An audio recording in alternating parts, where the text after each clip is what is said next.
Never mind the man behind the curtain. I was supposed to start here. Sorry, everybody. There you go.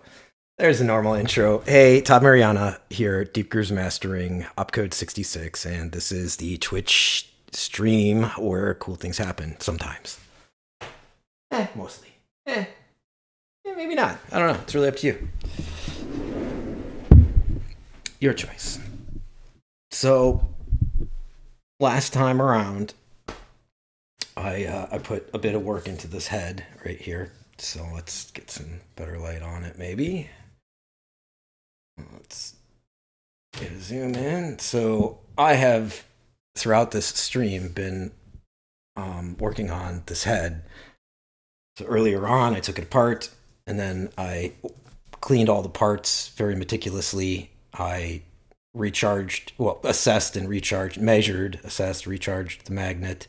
I cloned coils, so those are my own bobbins. Those are coils that I make with a certain technique that I will be showing everybody the latest version of when I hit 825 subs on YouTube. I'll be showing everybody the latest winding rod that I created, which prevents the coils from deforming in any way, becoming wider, which is the main issue when you wind them, or more importantly, if you're going to bake them, if you're baking resin. I have converted to only using epoxy these days, slow drying epoxy, so a clear slow drying epoxy. So I no longer bake coils, and that's better for the environment anyway. To be honest with you, it's also better for your health, because if you are breathing in the fumes from baking that polyurethane resin for coils, that is cancerous, buddy. So you don't really want to do that. So that's why I highly recommend epoxy. So the last time around, I got the pole pieces sort of aligned where they needed to be, and I showed everybody the trick with respect to that, and that's why there's adjustability. That's why the screws original screws are made, and the holes for them, I should say, are made such that you can move those things around, and when you can tighten it down in slightly different places. And so that allows you to really adjust each head individually. And that adjustment is a combination of the alignment of the pole pieces. And I'll explain a bit more about that in this stream. Also the correct tension and equal tension on the springs. And I'll also get to that. And finally, not too much pressure on the knife edge with the pin. That's really kind of just holding it there. You don't really want to jam it per se. So there's not a lot of pressure on the top screw there. That one is, again, the center pin, and it's just holding the armature in place on the knife edge. So see if it will. It's trying. Man, it really doesn't want to get close. I'm probably put it in a macro mode or something like that, but then I have to put it back. That would be inconvenient. There we go. Hey, so that's the center pin that I'm talking about, and then these are the two springs on each side. And you don't want to put a lot of pressure on that per se. And then again, equal pressure, and I will get to that in a minute. But in short, what I mean by that is, if you're looking at, and this is very important when you're doing this, it's almost impossible to actually tune and calibrate these guys with the damper on. So that being said, the damper is providing some bass reduction. So what I tend to do is use some music, which of course I can't use today because the music that I typically use is all licensed. And if I was to play it in either the Twitch here or in what is that on there? I think that's a bit of glue remnant still. Or on YouTube, I could get strike for it, and I want to monetize this eventually, hopefully. So Yeah, let me try to get that off in a second. I didn't notice that before. That's funny. Not going to try to be derailed by this slight discoloration here. What that is a little bit of glue left over from the original. I can't believe it survived all of the cleaning that I did, so it's really, really stuck on there. Yeah. At this point, I'm not sure it's really even worth trying to get off. It's coming, but it's not coming fast. I'm not going to do that on video. Anyway, point that I'm making is if you are looking at this, you want to, and of course I'm not going to be able to get this in the video, so I'm going to have to make some drawings here, which is why I have the piece of white paper. But if you can see sort of right now, there is a very, very small gap right in between the end of the armature and the pull piece. And it is tiny. It's almost really hard to see, but it's not if you take this and you hold it up to a light. So if you've got a light up, let me see if I can get this a bit on screen here. Like that, like so. And you hold the cutter head in front of the light, like so. Oh, cool, awesome. You can see those two gaps. Almost impossible to see otherwise, right? Really, really easy to see if you hold it up to a light. And that's the same for the front and the back. You can also see the back ones. You see that? And so a couple of the things that I am looking for when I tune these heads are the following. The size of those gaps should be even on both sides. One gap shouldn't be wider than the other. And not only on both sides, left and right, but they should match front and back. So if you've got the gaps nice in front, or what appears like nice, and they're not nice in back, they're not equal, same in back, then you're going to have distortions. You're not going to have proper representation, or at least symmetric representation, given a symmetric signal. You're going to have some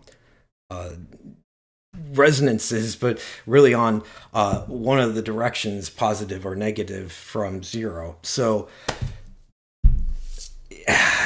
one thing you've got to note, again, is the gaps, right? And gaps front and back, gaps left and right. Another thing that you got to note, it's almost impossible to tell this, is how the stylus is held, right?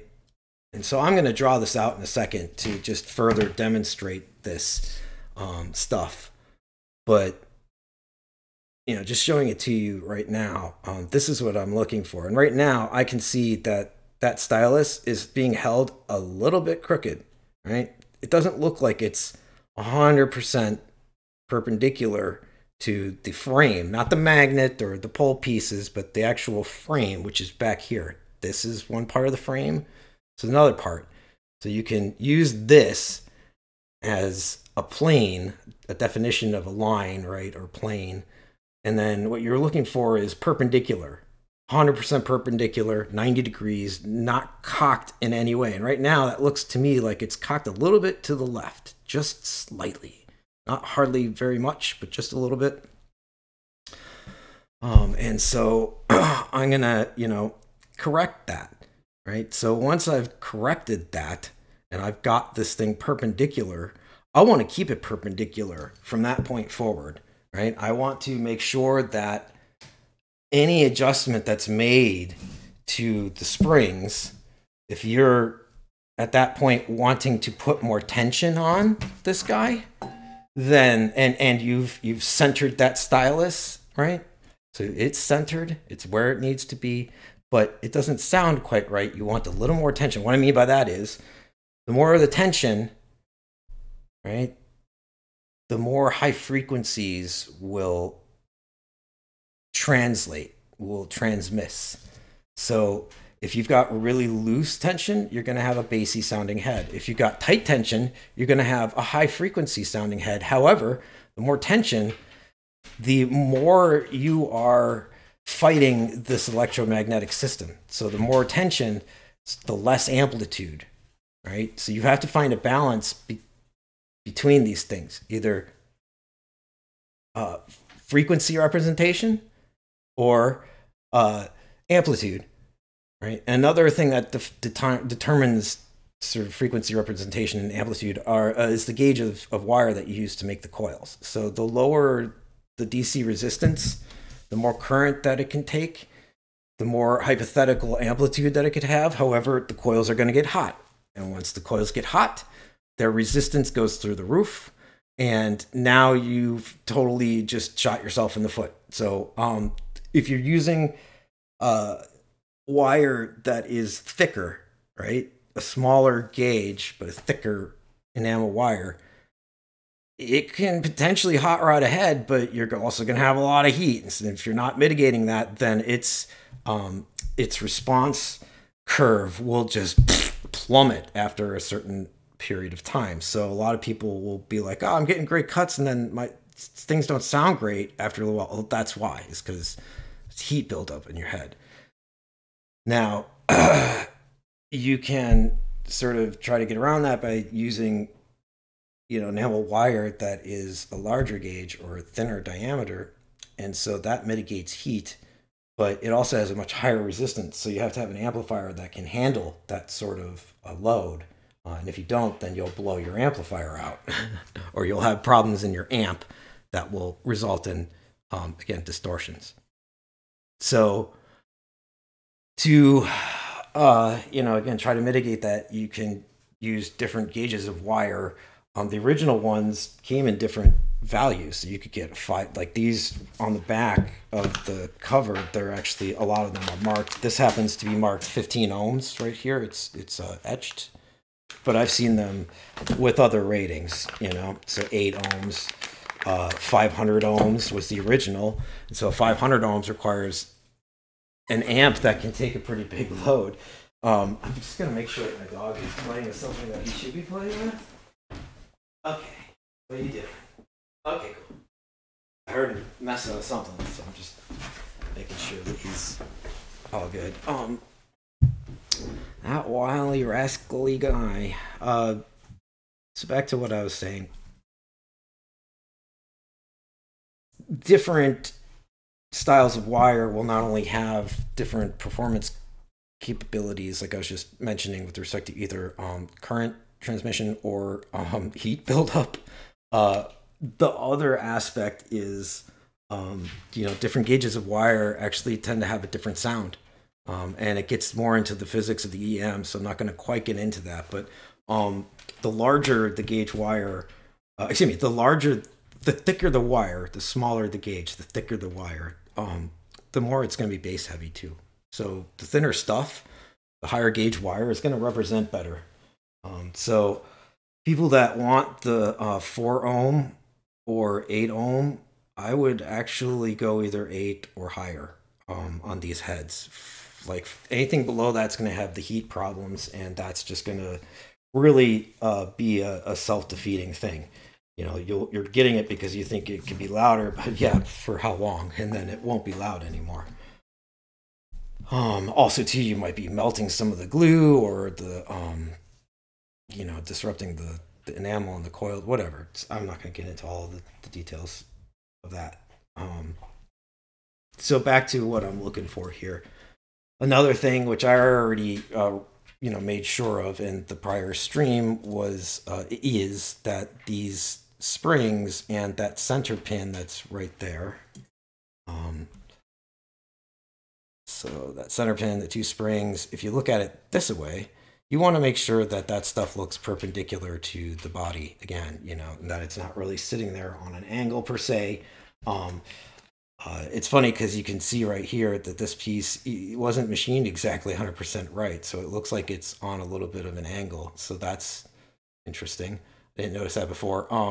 But that's one of the things that I've tried to mention a number of times, is that these heads were not necessarily made with ultimate precision. And so that's why there's some adjustability in the pole pieces. And that's the one thing that a lot of people just didn't understand or don't talk about or whatever. It took me a while to sort of reverse engineer that information, to figure that out. So again, perpendicular here with the body and with like the actual base of the body. Perpendicular here with the stylus against the base of the body. equal tension such that it is perpendicular. And then if you're wanting to add more tension to make it a higher frequency response head, number one, I will insert my thing that will keep these guys, the springs, from turning as I turn the screws. They'll keep the alignment of those bends will be the same as I turn the screws. So I made this little thing to help with that. I will also make sure that I just do a little tiny bit on one and then a little tiny bit on the other. You can't do a lot of adjustment because of how close, you know, if you've got the pole pieces set up, the gap is really minimal there. And if you turn a lot on either one of these, you'll end up resting the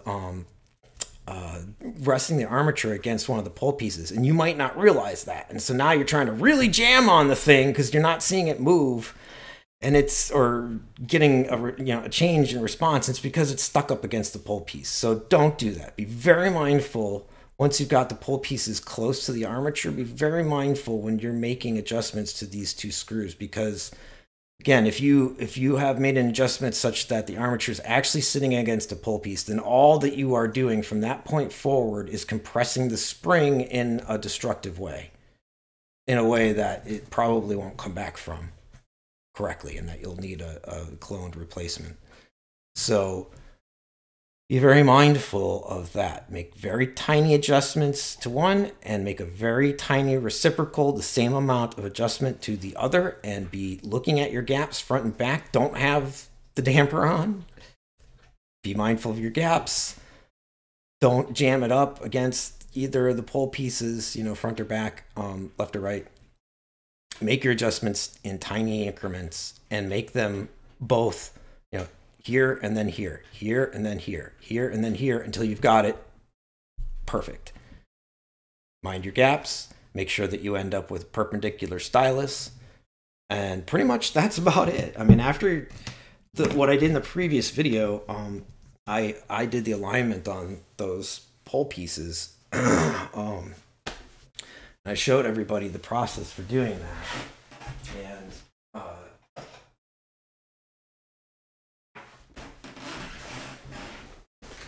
you know, it's pretty, it seems like I was able to sort of very quickly get the head from sounding like crap to sounding pretty nice. And it's because I could do that. I've done this so many times. I just know what to look for, and I'm almost doing it by feel at this point. I'm not, it's like I know these heads intimately. Cheers, everybody.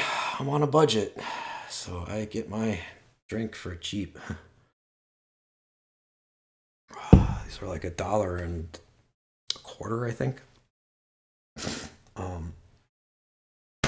All right, so basically what I'm looking for with the pole pieces, again, I get the stylus on with the center one. I get it so that it's perpendicular. I get the two springs on. I get them with a little bit of tension, not much, just a little bit, and I eyeball it so that it's perpendicular. And then I start to work the pole pieces, and I work them around with the screws a little bit loose, and I make sure that they are holding the coils in our position just so to interact with the armature and the pivot, and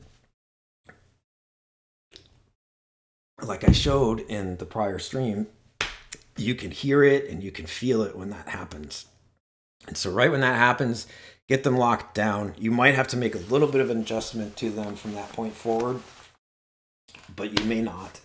I didn't, just because I kind of know these, and like they're actually looking pretty good. Once I get that perpendicular 100%, then I'll make a minor adjustment, I think, to one of them to make sure that the gaps are good. And then I will, from that point, just lock down the coils. So that is a matter of gluing, trying to get good light without interfering with the camera here. I'll be gluing those things into place with some wood glue.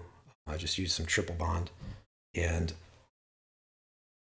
I'll apply that to the coils right down there by you know, the magnet will be off, and I will be applying that glue down right down there by the right by where the pole piece meets the coil, and just putting little tiny dabs like right there, and then the same on the other side. And then I'll also usually put a little dab right in the recess right there to hold them in place, so on the sides of the coils. And then I will also dab some glue on the wire that comes out from the hole right there, so the start of the coil.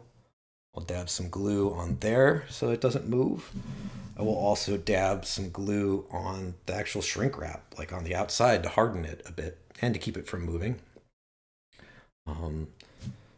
And then same thing on the back coil, the wire, I'll dab a little bit of glue. And how I do that is I take a little tear from a piece of construction paper and I twist the end and I just dab it in glue. So I make a makeshift sort of paintbrush, if you will, or application tool.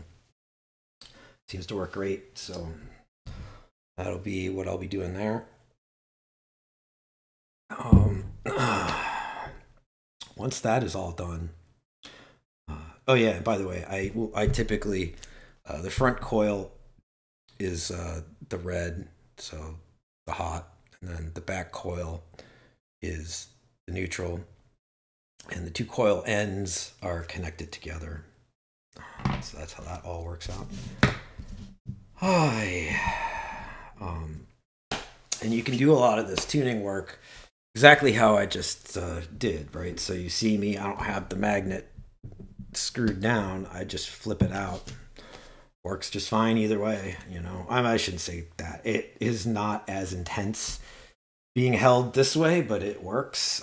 It is much more intense if it's actually on there the way it's supposed to be on there. So it's interacting with the pole pieces more directly, but it also works if you hold it this way. And so you can start to make adjustments on things with the magnet flipped out like that. Just makes it easier. And then once I glue everything in place, I can put the damper on, and then I can, you know, let it sit to dry.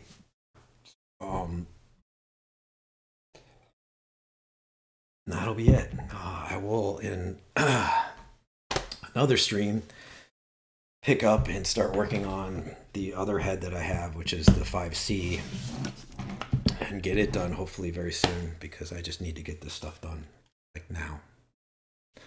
So real quick, just to review what I was saying,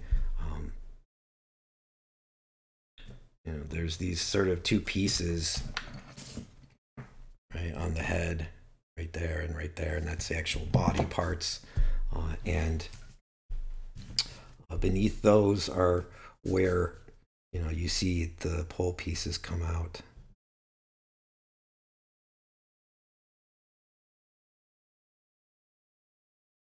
Right, so those are the pole pieces, and armature sits in between. And so armature is holding the stylus, so I'll draw a stylus, and you can just imagine all of this is actually drawn perfectly, because it's not, obviously, being drawn perfectly. Not an artist. But the things that I was saying that you want to make sure that you're looking out for are an even gap on both sides. So right here in between the pole piece and the stylus, excuse me, the armature, the thing that holds the stylus, the other pole piece, you want an equal gap, even though I did not draw that. That's what you want. You want an equal gap there. And not only on that side, but there's also the back end of the armature. So this armature has sort of a, you know, a symmetric shape to it. And the pole pieces also have a quasi-symmetric shape to them. And I will explain what I mean right now. In prior videos, you see me stop for a second because I'm checking to make sure that I have the orientation appropriately set up for the pole pieces, because pole pieces actually have a different, they're not exactly symmetric. You know, if this is sort of the mirror line, it's all symmetric except for this part of it right here. So that is actually thicker. So this is actually greater than this. Right? This bottom arm of the pole piece is thicker here, taller, whatever, than it is here. I've tried to draw that. You can sort of see that, right? But this is wider than this. And the reason being is, and this I'll explain to you guys. So this is working on a horseshoe magnet. The horseshoe magnet is sitting on top of all that, as you see. And the horseshoe magnet is the strongest right about here and right about there. On the edges, on the outsides of either end of its magnetic poles, so one pole, the other pole, it's the strongest on the edges right here and right here. And it is less strong back here. And so in order to get, as I was saying kind of before, even excitation, even attraction on both the front and the back, right? So that you don't get this sort of choppy, uneven, you get, you know, a true even response, to account for the fact that the field is not as intense back here. You have a larger piece of the pole piece to extend the field out. And that will actually account for the fact that the field is not as strong here. So that is the reason why these pole pieces actually have a particular shape, and they're bigger on one side than they are on the other. Okay, so again, even though I did not draw this correctly, the things that we're looking for are even gaps right here and up there, right? So the gaps between the pole pieces and the stylus armature, keep making that mistake, the armature, need to be the same. They need to be thin, about the width of a piece of like old school 35 millimeter film, something along those lines. Just basically paper, you know, razor thin almost. I can't remember exactly. There is a measurement that I've taken that's pretty consistent once you've got these things in place. I can't remember what it is, though. It's like 4 point something or other. I don't recall off the top of my head. And I could certainly measure this after I'm done and let you guys know. But I mean, I just know it by sight, you know. I know it by looking at it, and I know it by seeing it. When I hold it up to light, I know, I just have a feeling for it now. So gaps need to be same left and right, front and back. This thing, this stylus should be at a right angle. This should be 90 degrees and nothing less, nothing more. And once you've got it at 90 degrees and you've got the pole pieces adjusted to have good gaps, then, like I was saying, you can do your final adjustment to tension via these two screws here. And you want to make sure that those are very small and equal, you know, very small adjustment and then very small adjustment and then small and small until you get it just right and perpendicular, you know, with respect to the body pieces right here and right here. And it should, at that point, be sounding really, really, really, really good. As good as it's ever going to sound, basically, because you've now actually properly aligned the full mechanism. And that's part of, I mean, that's something I've been trying to stress this entire series, is that this head is an entire mechanism. It's not like it's just one part. Like they're all designed to work together. Something that people have tried doing, that I've read about, you know, and it didn't work for them, and I could demonstrate it here, is just simply adding neodymium magnets to this magnet as if that's going to make it stronger. It actually doesn't. It typically actually makes it worse. And it's generally because you're, when you put two magnets together, the fields, yes, do actually interact in a what is it? In a way that's either positive or negative, right? Constructive or destructive, right? So just like two waveforms, if they're both in the same phase, it will be additive. If they're out of phase and you add them together, it'll be destructive, and the final wave will be, you know, some combination of the two. But if they're both phases match, then you have, you know, a magnifying sort of a result, an amplification. So the point I'm trying to make here is that magnets not only do that, but also there's a field around them, right? I mean, you could look at it in a 2D simplified, you know, set of views in order to understand the field, or you can sort of think about it three-dimensionally if you can do that. But once you stick one magnet onto another magnet, or a magnet onto a pole piece, you're changing the shape of the field of that magnet. And so the end result is not only are these two magnets the same polarity and you stick them and they actually stick together, or are they fighting each other, and you're trying to put them close to each other. Like, it's not only the end result of the field around it, the result of those two fields additively or subtractively combining, it's also the fact that you're changing the shape of the field, and the shape of the field is important here, right? I mean, the way that this all works is based on the you know, both the physical and the electromagnetic mechanics of it, and so you can't just sort of try to brute force your way into better response by doing simply that. You could replace this thing with an array of magnets that you could make, you know, craft in a particular way, and that would work fine. And in fact, I could go even further and say more, but I'm not going to. But, you know, I've done some interesting things in my version of this head. So my version of this, my opcode 1E mono cutter head does not have a horseshoe magnet, period.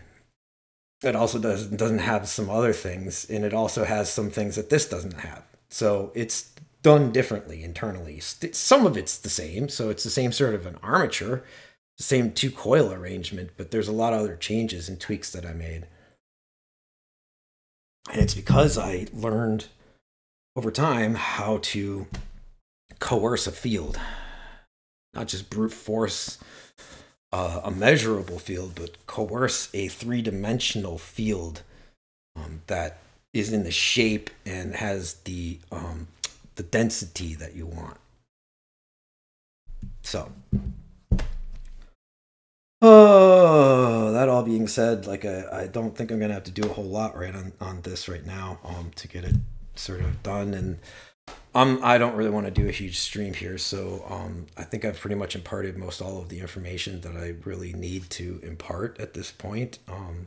You know, I will finish this out real quick on screen, but I will also do a little bit more tuning on it off screen. And the reason being is I use a certain set of tracks to tune heads, and always have. And so I know what the response should be given those sets of tracks. And those are all licensed tracks, and I can't use them in this stream. So I can't finish this head literally on screen per se, because of that. So the music I am going to use is either Brian Gardner's or Dr. Turtle, and I can't remember the third person. I'll have to cite it in the description on YouTube when I get to that. But it was all free music that I downloaded from free music. freemusic.org or something like that. Again, I'll try to put a link to it, and these are all under the CC 4 something or other, open source, or titling, whatever, licensing. Basically, Dr. Turtle does some really good folk music, and he allows you to use it in your streams. Pretty much just mention him, and that's all he's looking for. And I like his music, and so I use some of that. Hopefully that's what's playing. I don't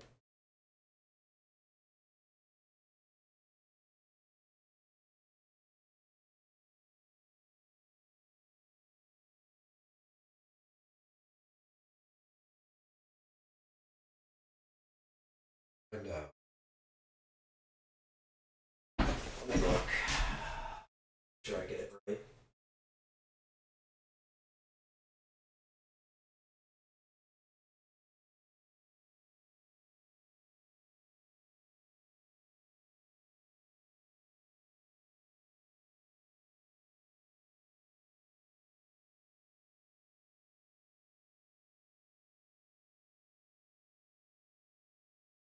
Gilly Cuddy. So actually, the first track I'm going to play probably is going to be this Gilly Cuddy, Gillicuddy.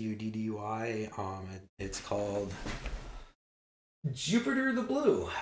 Cool, Jupiter. I like that. Hey, Jupiter. Good God. Those things. Jupiter.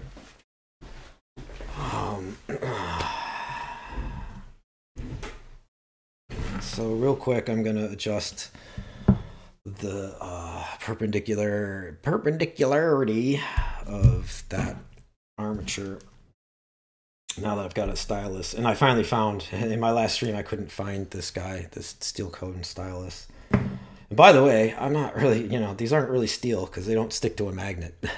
I think that it's cobalt or tungsten. My guess is tungsten, but those are not actually steel cone stylus. I'm gonna get some magnification for my eyeballs.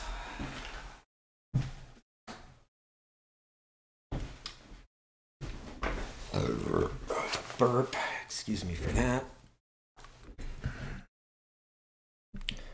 Try to make sure I get this on camera here.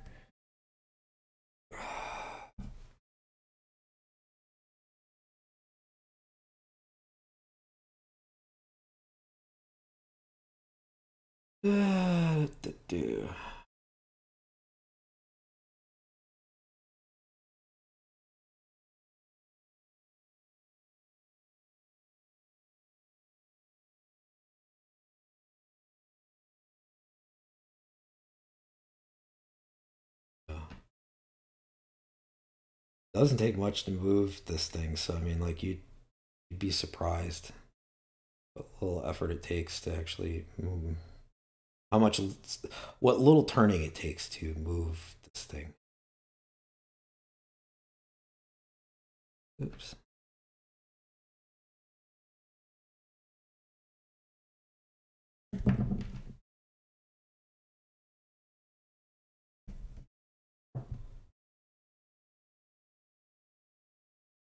No, I needed to add some tension, so I just overturned it on one side by a tiny amount, and now I'm turning back on the other. And that has put it perpendicular and added a slight amount of tension at the same time.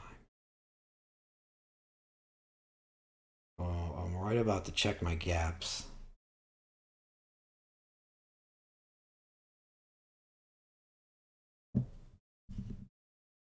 That's looking a lot more perpendicular than it did before.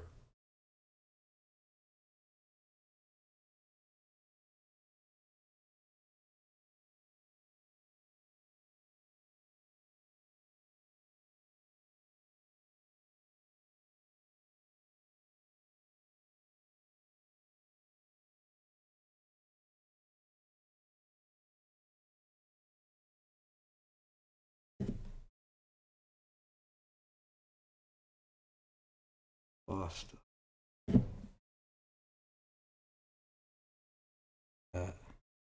Again, I'm not judging it based on the magnet or the pole pieces. I'm judging it based on the actual frame of the body.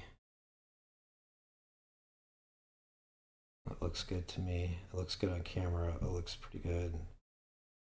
Person, I think the camera's sort of lying because it's on an angle. So FYI, it doesn't quite match reality. Now I'm gonna go ahead and adjust gaps. In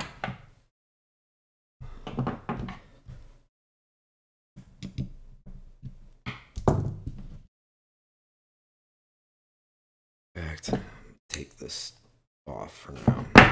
Just put a screwdriver across it and put it to the side.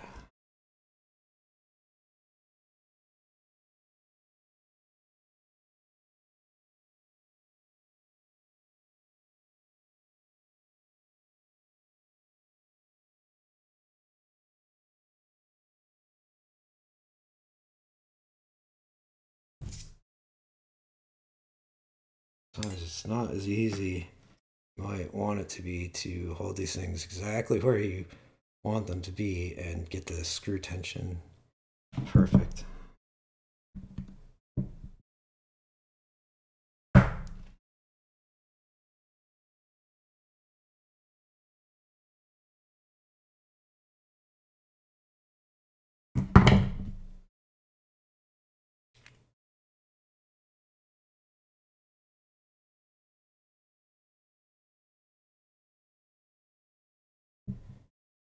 Pretty good.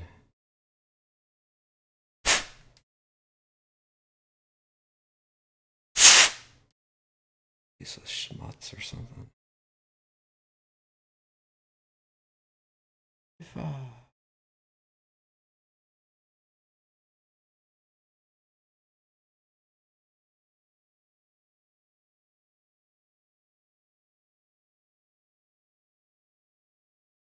Looking pretty good.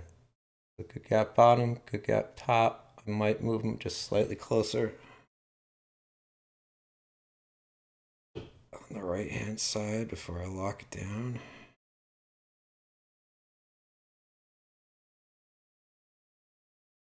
So the washers on those screws are really important because without them, the tops of the screws won't really hold the adjustments, fine adjustments that you've made as well as if they have the washers there. So FYI, if your head is missing those washers, you're really not going to be able to complete this phase as well as you would if they were there. So they really help for you to make some fine adjustments and then keep it there as you tighten it down. Otherwise, when you tighten it down, the pull piece will just start to move under the screw. The washer there, it doesn't. So that's looking pretty good. Got a good gap left and right, equal. Got a good gap about the same size on the bottom. I've got a perpendicular stylus. I actually, in the process of getting it perpendicular, added a bit of tension to it.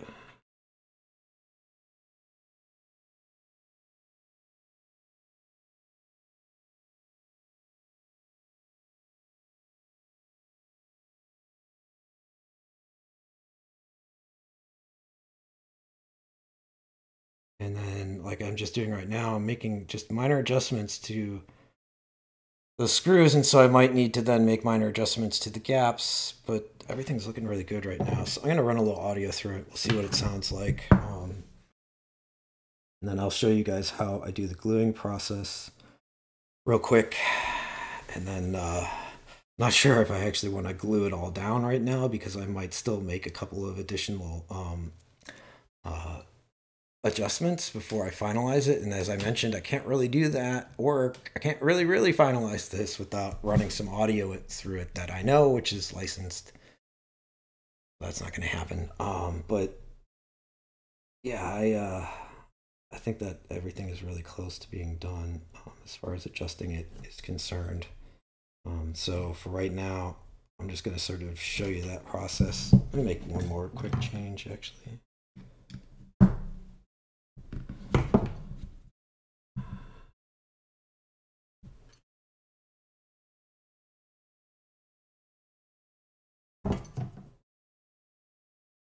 This is the one that's shinier, which I said is not an original, and it's been giving me grief as far as having proper adjustability. It continues to.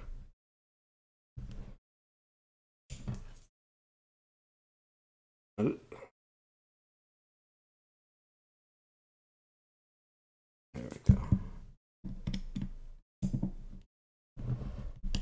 And you definitely want to use a long screwdriver for actually tightening those. It will give you the torque that you want.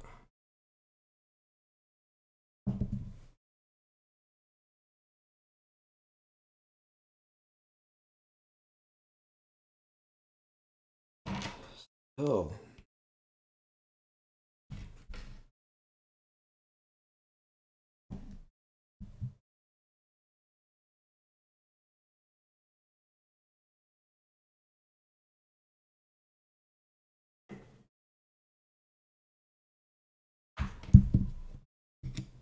It's like with this right one, I get one top perfect, the bottom now is a little bit off. I get the bottom perfect, top's a little off.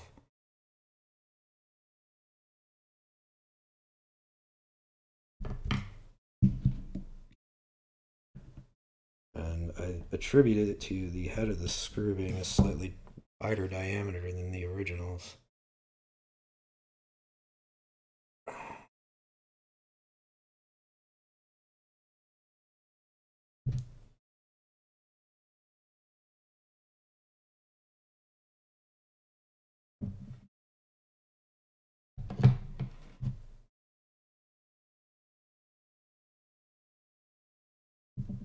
Look at that.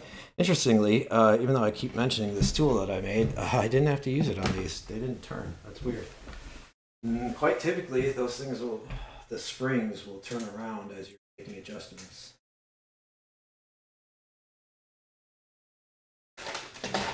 Why I made this thing that I probably can't find right now.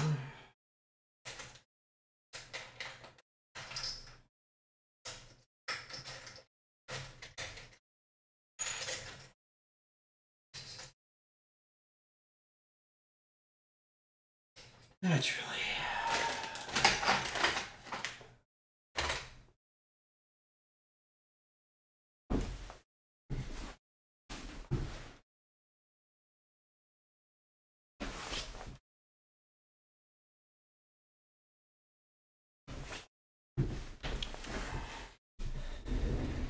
Just a piece of brass with a slit cut in it, so I can insert it like that, like so, and push it up against back and have it laying flat. And now when I make adjustments, that makes sure that those things don't turn, keep the same alignment as you're making adjustments. For whatever reason, these were not problematic this time around. Normally that is.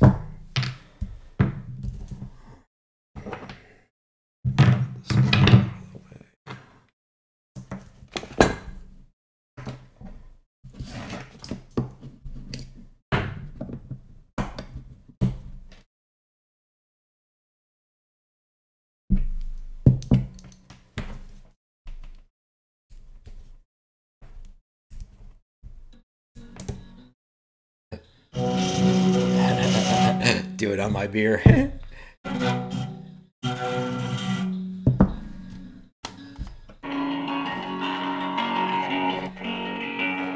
Wow, this is really loud. This head has come out fantastically loud.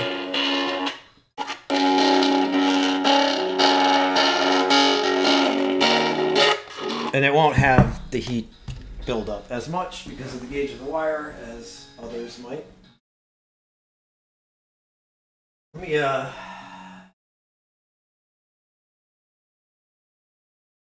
so I just turned on my equalizer. I have a equalizer setting that's sort of like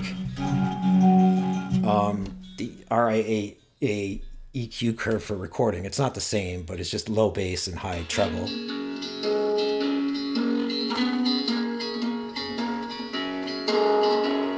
Wow, this head sounds amazing. Yeah, it's gonna, you can hear the clarity, and that's why I really like to use folk music with acoustic guitar, because you can really hear the clarity of this stuff this way. Acoustic guitar is just always really nice for this, but you know, I like to use rock music. It's, you know, cymbals, splashes are important to me. You know, distorted guitar, like high notes in solos. The clarity of somebody's voice, you know, on song material. Wow, I have to turn this down. It's actually got so much dropping. That's great.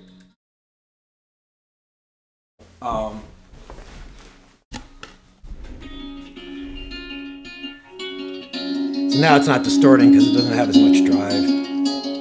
And it sounds really great, man. You know, listen to those highs. Here, let me bring the mic closer. And that's just off a cup, you know, and that literally off a piece of duct tape.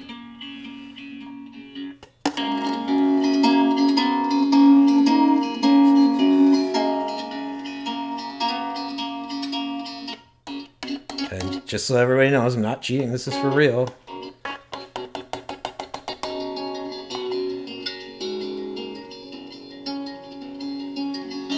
Let's try one of Dr. Turtle's songs and see what that sounds like.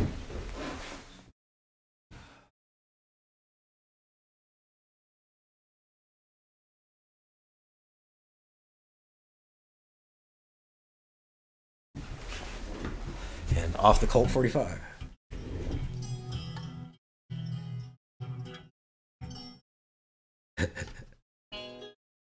This track is not as loud as the other ones, so, or mastered as loud. Turn the volume up.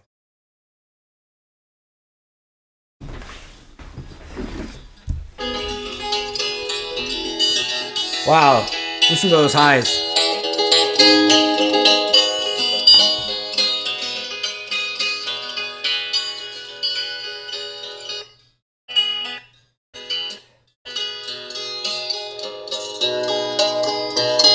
You can really hear the twanginess on the guitar. It's very, very clear. So I like where that's at. Another thing too, I can sort of tell if the tension is right just from pushing it slightly, not hard, just a tiny little bit left and right, and I can sort of tell. So I wasn't sure if we would have to put new springs in this for this client. I will still leave that as an option to them, but that sounds just fine to me. I mean, there's, you know, what more could you ask for from one of these heads, really, ultimately, right?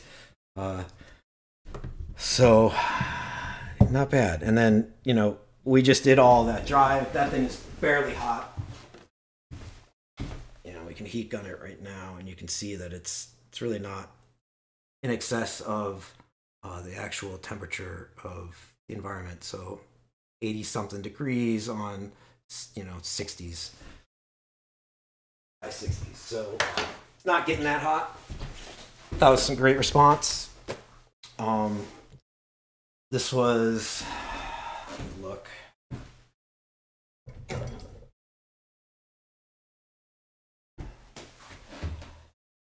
This was 32 gauge, AWG 32 gauge wire, and I ended up doing, it's not going to focus, but that's what it says right there.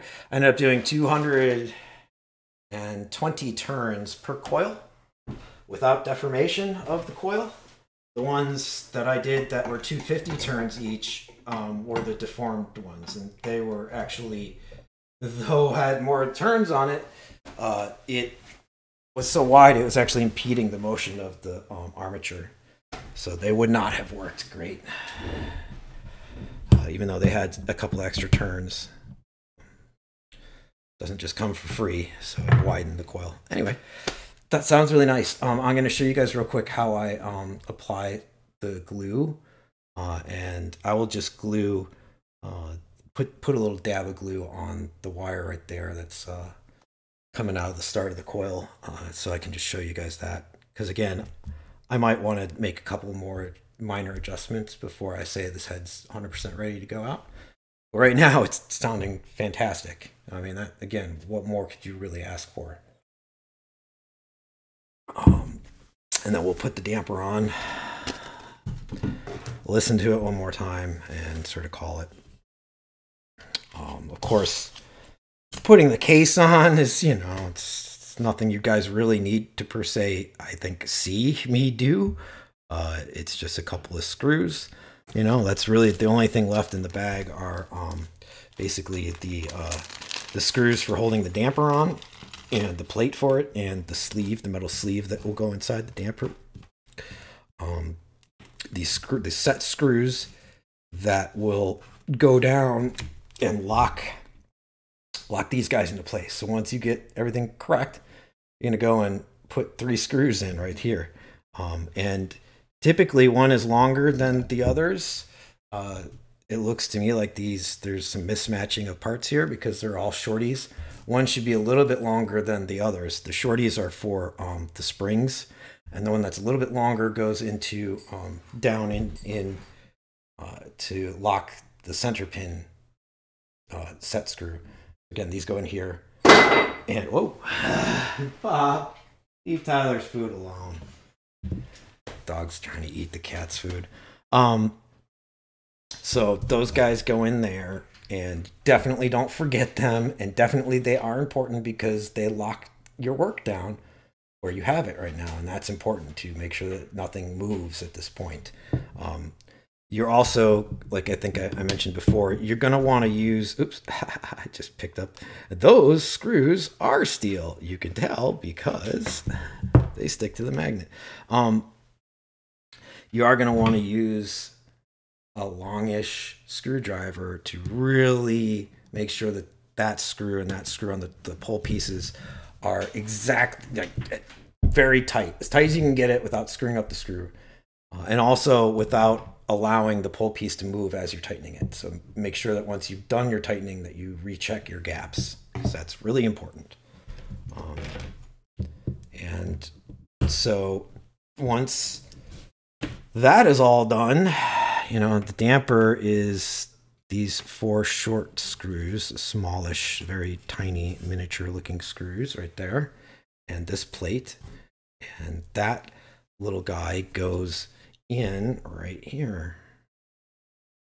So this is where the neck of the armature, the roundish neck of the armature goes up, and to keep it from making contact with the rubber, you just want the wheel here to make the contact with the rubber. So there's a piece that goes on both sides, right? And so this is threaded, so these screws will tighten into there. Don't over tighten because you can strip threads on that guy real easy. So be very gentle with tightening these screws. Don't over tighten. So this, well, you can't put it on with the stylus screw there, so I gotta take that off. But this guy goes on. This goes over, right? Usually there's a shinier side, which was the side that was always down. So I tend to put the shiny side down to match. So the side that is more corroded remains up like it was originally.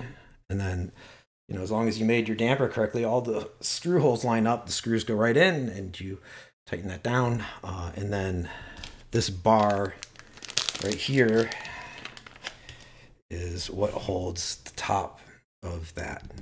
So there's a little slot in this bar where this piece inserts, and also there is another piece that I think is on, I will pull it, either I will cut a little piece, so you need an extra little something underneath here. So on the other original you'll see like this other little slice, so I'll have to make something similar to that, right? So that you've given it enough height so that this thing will actually lock that down. All right, so without a little something underneath, that won't work. I could use the original little piece, doesn't matter. Like this part doesn't matter. This doesn't have to necessarily be brand new. This part matters for sure, right? So, or I could just slice another piece of this rubber, which is probably what I'll do just to make it match. Because this is bent, like deformed from years of being in place like that. Same as the reciprocal part of this guy. You can see it's got a little bend in it.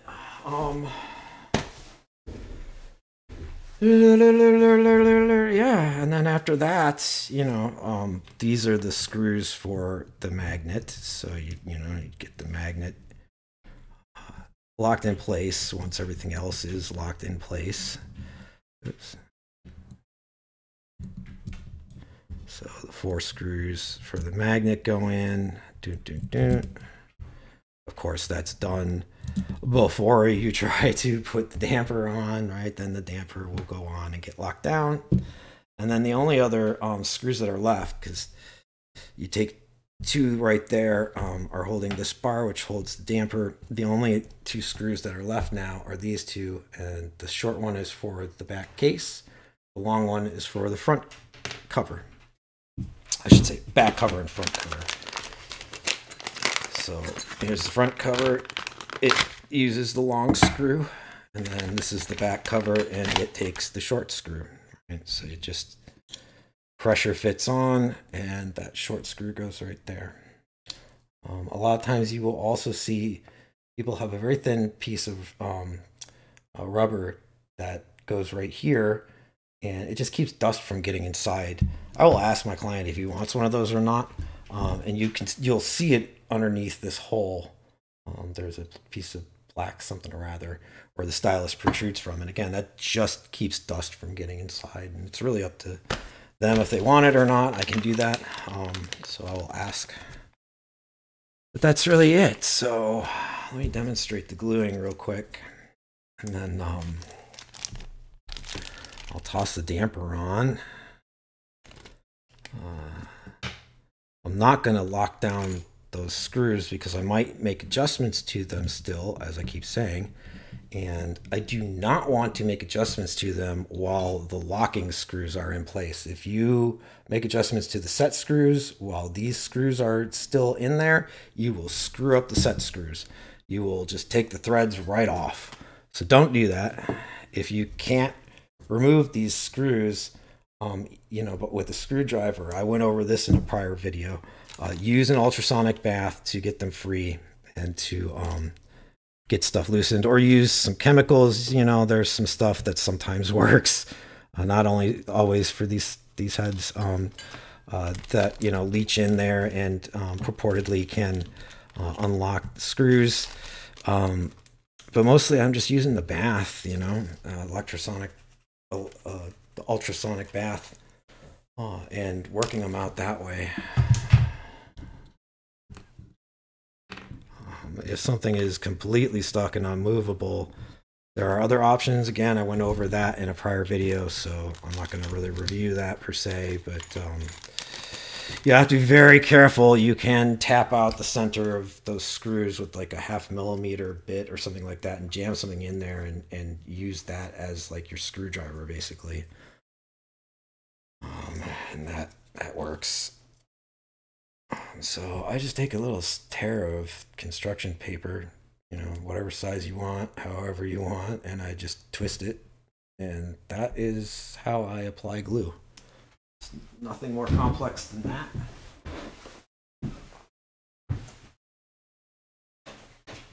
I'm sorry, puppy. Excuse me. This is the glue that I apply.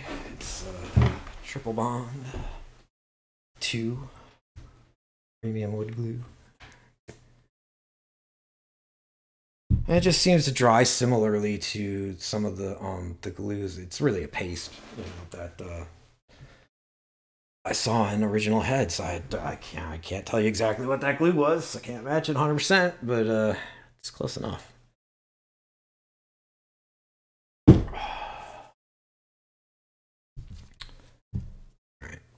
So just a little blob of this stuff on your construction paper. Doesn't take much. Oops, let me wipe this excess off. Okay. And then your piece of construction paper that you've torn up, and just sort of dab it in the glue a little bit. Okay. A bit on. And if you got too much, you can, tap it off on a piece of the paper that doesn't have glue on it. Get just the proper amount. I'm gonna put my eyeballs on here. See fine detail.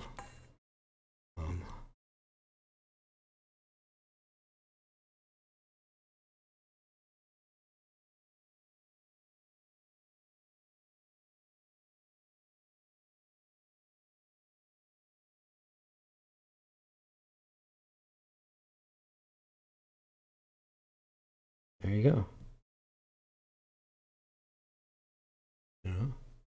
About it. Might actually be a little too much, so let me go and wipe some off.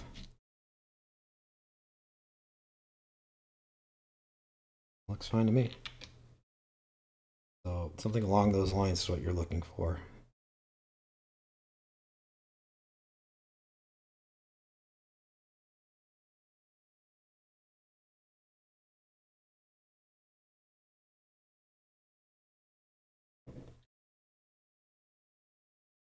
Oh, So just imagine me doing that to right above where my finger is. So right where the coil touches the pull piece, on the top of the pull piece, around where that rivet is.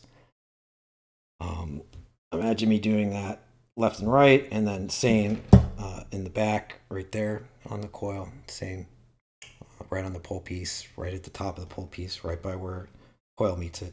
And then also too, I will put just a little bit into this cavity right here, right? And right there, just to make sure that the coils don't move around, right? So that they're in place, because that's all part of your tuning that you just did. It's not just the placement of the armature and the pull pieces. So the arrangement of the coils too makes a difference. And if they're off, you know, if this thing is transported around and one of the coils moves up or down, that's going to be a problem. So you got to glue those things in place. So just imagine that I have fully glued everything, even though I hadn't. Imagine that I have put the magnet screws in, though I haven't.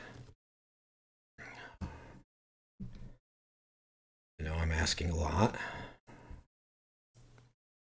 So this is the damper I made. The rubber material that I have, I've had it for a little while and it got a little discolored. It works fine. I mean, it feels fine. There's no issue. It just is slightly discolored, but whatever. It's all I have right now. It's all I have the time to make. And I can guarantee that it will work just fine. There's going to be no problems.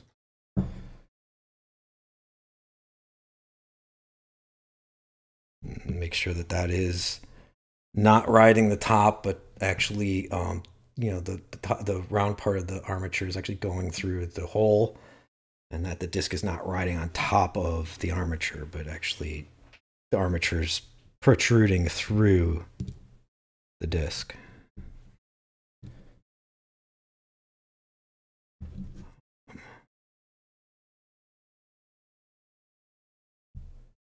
Oops.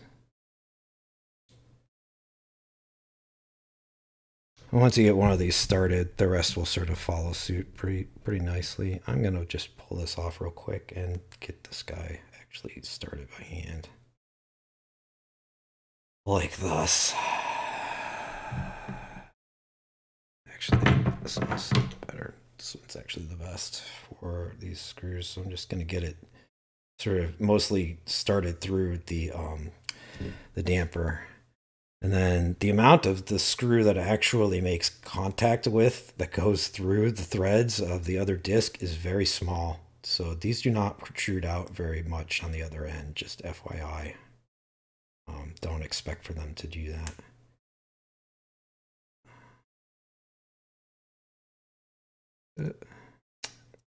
You bastard.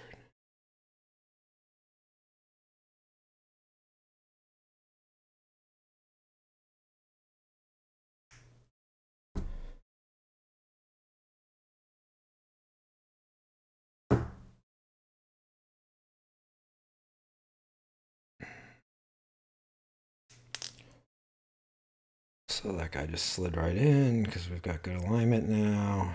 This guy should do the same. So I'm just going to screw them in so that they sort of are all almost protruding through the bottom.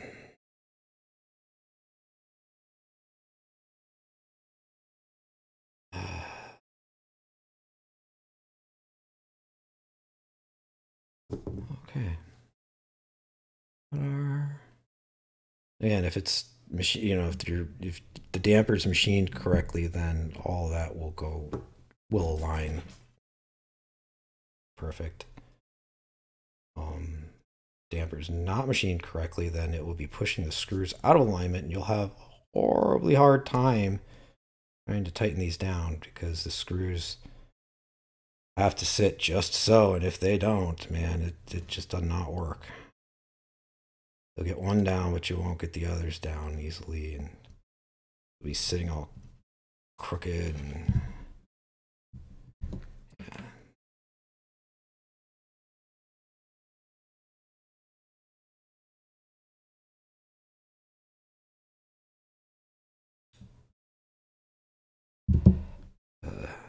Seems like one of the screw holes is definitely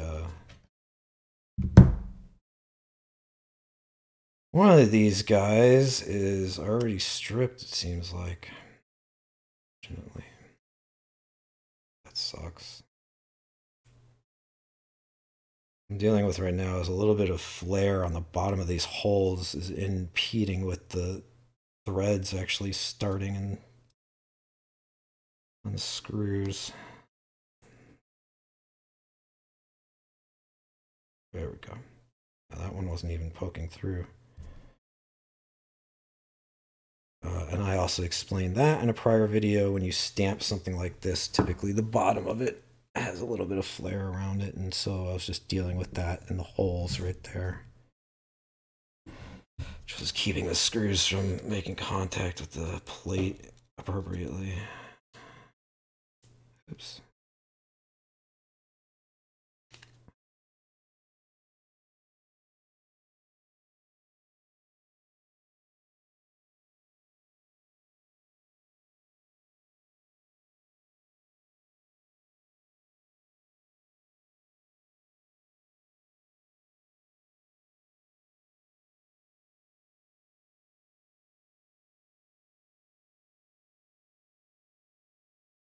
Hey.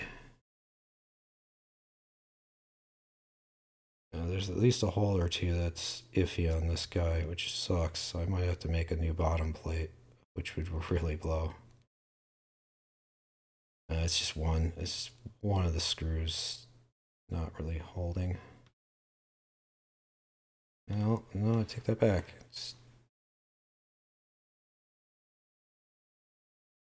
No, it's one out of the three. That one's not too good either, so that sort of blows. Yeah, I might need to make a new plate for this guy. See. Ugh.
That would blow. I feel like doing that or have the time to do that. I think it's going to hold okay.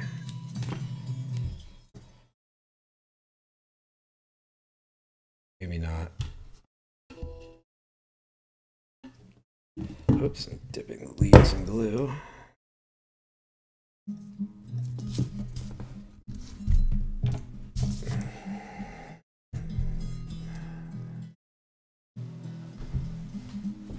Grab out that other piece, even though it's not what I'm going to use. Damper is moving around quite a bit, so let's lock it down.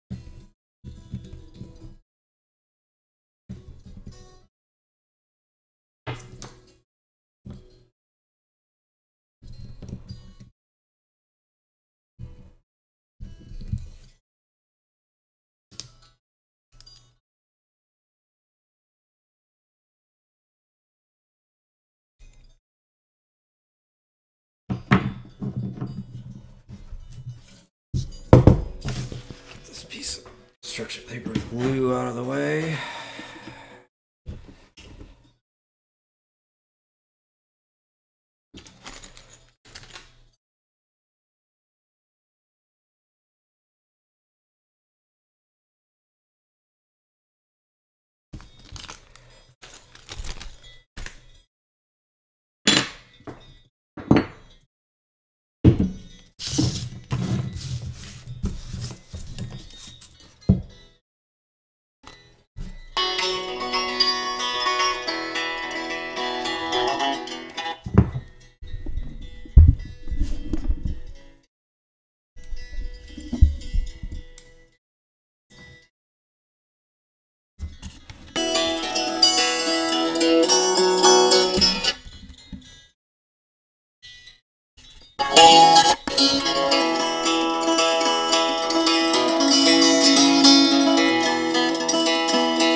Sounds great.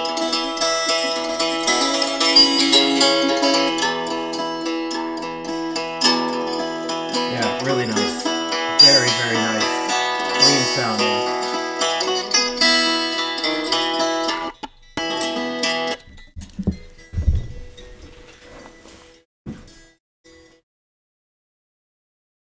Oh. There we go. Don't want to get copyright here. Never mind that 2 bars that you just heard.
Resonating in the cup. It's great. It's awesome. It's really not getting hot at all.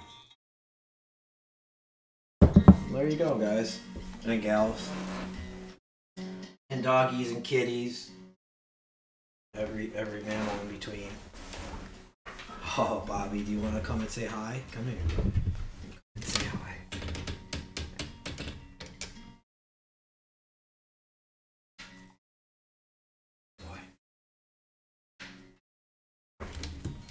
Very, very good boy. All right. That's pretty much it. So I will pick up again with the 5C, and I will show you guys the process for those together. And the tuning is really not very difficult. Hardly even comparable to the amount of work that you have to do on these heads. I hope that everybody has enjoyed, learned. And like I said, I really don't want to do this work too much anymore, so that's why I'm happy to share this information. I think also too, in a few months from now, I will I'll bang out a lot of cloned parts. So I'll offer like coils and springs and dampers for the 1C and 1Ds, so that you all can do this yourself. You know, so. Again, in a couple months, I will start cloning a bunch of and offer for sale clone coils, different AC impedances, as well as the other parts that you need, like basically the springs and the damper, and then potentially also too these guys if you need the set screws, because they're special. So that everybody else can do this work, because I don't want to do it anymore. So yeah, please definitely subscribe to me on YouTube. I need the subs. 825, I'll show you guys how I did the winding rod for this, and it's actually a universal system, so one rod, many different heads, can make all sorts of different coils. No deformation of the coil form as a result of winding. And at 1,000 subs, I'll show you guys all how I made my brushless DC motor, my platter motor and control system. Well, I guess not just 1,000 subs, 1,000 subs and 4,000 watched hours. So once I get to monetization. Okay, we're going to end it for today, I think. I'm going to make sure I don't roll over my dog's tail. So let me very carefully back up my chair here. We'll do the outro. And yeah, cheers and здоровья.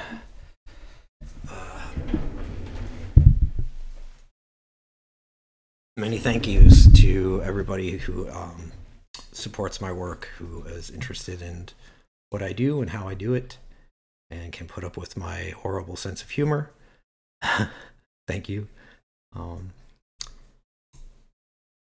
Please like or dislike this video when it goes up onto YouTube, and please comment, ask questions, send me an email. That's cool too. But please do subscribe, and you know, be well, and take care of yourselves, please, and be kind to others, please. And I will see you all next time. Namaskar.